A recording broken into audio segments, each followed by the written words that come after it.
Islam Makhachev has successfully defended his belt against Ian Garry at UFC 330. It was a grueling match for Islam, but getting this W puts him in the GOAT discussion for sure. I personally have him in the top 2 of all time. But after this, what is next for Islam?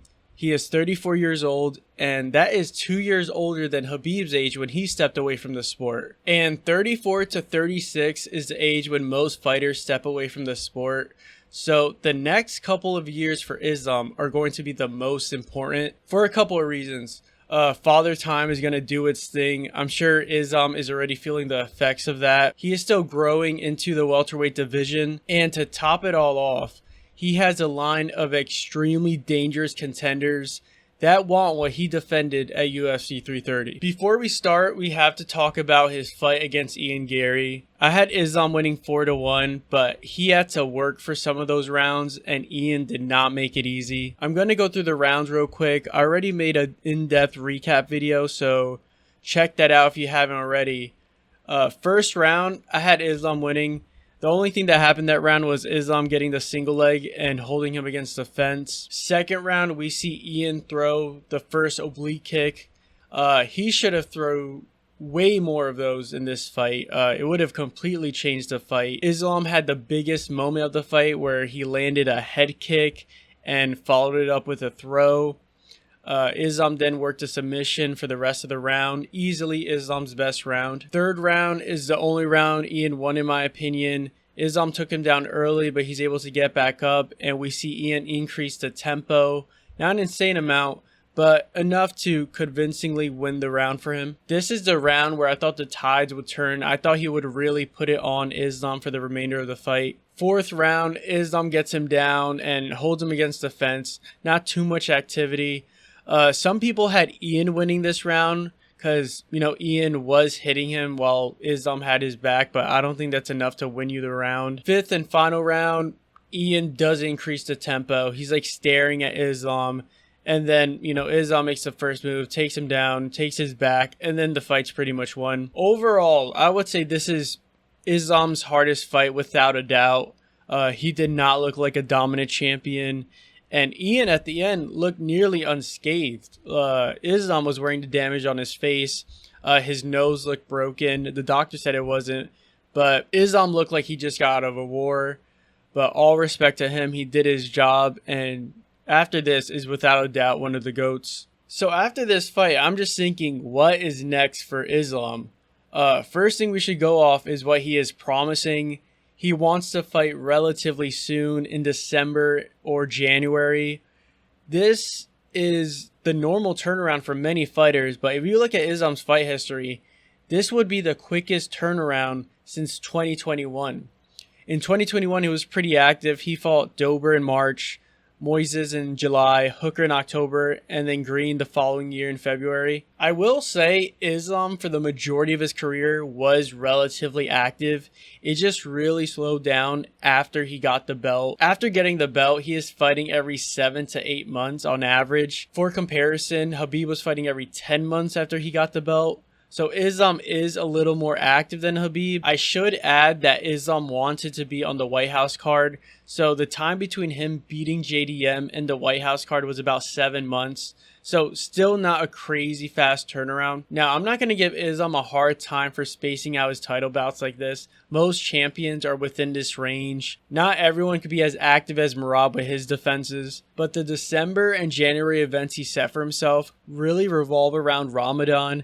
It starts in February and ends in March, and that seems to be the cutoff. He doesn't want to be training for a fight during it. In my opinion, I don't think we're going to see Islam back in the cage anytime soon. The timeline seems too aggressive and would be out the norm for Islam, especially after a fight like he had with Ian Garry. Islam probably didn't break anything. Like the doctor said his nose was fine, but it wasn't a clean victory. And out of the two, Garry looked fresher. Like, he looked nearly unscathed. Like, I would not be surprised if Garry makes the December and January cards. That would be more consistent with Ian's fighting history. So in my opinion, the earliest we'll see Islam is spring of next year. I would love to be wrong. Like, if it gets announced he's fighting December, I will not be embarrassed because Islam is one of my favorite fighters. But, you know, I just have to be realistic. But let's say he does fight in December. I think Prates is obviously next. His only loss is to Garry, and almost finished Garry in the 5th, where, you know, Garry was literally crawling away from him.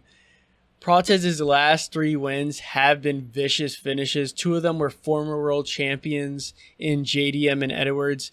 I think it's a no-brainer. And stylistically, I am terrified for Islam. I don't think Prates will give Islam the same respect that Ian had. Ian just seemed very gun-shy in his fight against Islam, and I don't see Prates being the same way. I don't see Prates holding back. I'll probably have to make a video breaking down the fight, but, you know, I am worried for Islam. But if I'm right and he doesn't fight in December, will Prates still be next? I don't think so. The reason I don't think so is that there are so many contenders right now. And at the end of the day, the UFC is going to do what is best for business overall. There is no such thing as someone who is truly next up. If Ian Garry fights in December and has an insane performance, like he gets a finish, he's going to call out Islam for the rematch. After his fight against Islam, Ian looked like the only person that could beat him. On top of that, he already beat Prates, so he's probably going to cut in front of Prates for the title opportunity. And Prates is my guy, but if you're looking at this from a business aspect, Garry is bigger than Prates. Maybe for the wrong reasons, because Ian does get a lot of hate. Islam is on the tail end of his career. He does not have many fights left. So the UFC, they're just not going to give him just anybody. They're looking to maximize their returns on Islam. There's also Michael Morales, who is not as deserving as Prates. He finished Sean Brady in November of last year. He was the backup for UFC 330, which I think it was smart for him to do that. A lot of people were saying it was silly for him to cut weight just to be a backup.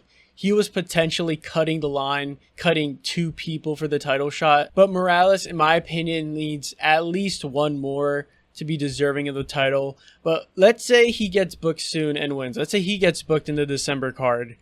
He might be tied with Prates.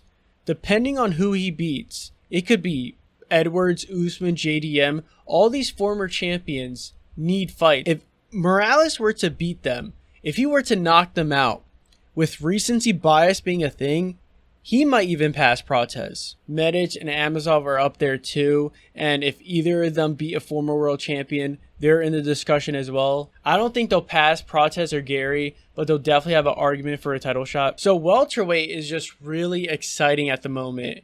And if the timeline goes how I think it will, when it's time to book Islam a fight, they're going to have so many contenders to pick from, which is why I think an interim fight has to happen soon, just to give some order to like all the chaos of the welterweight division. None of these fighters, especially Morales, should feel entitled to the next shot, especially if Islam doesn't fight till next spring. The best way to secure the spot, and I'm using the word secure very loosely, nothing is secure in the UFC, but it's to fight for the interim. And what makes the most sense is Prates versus Morales.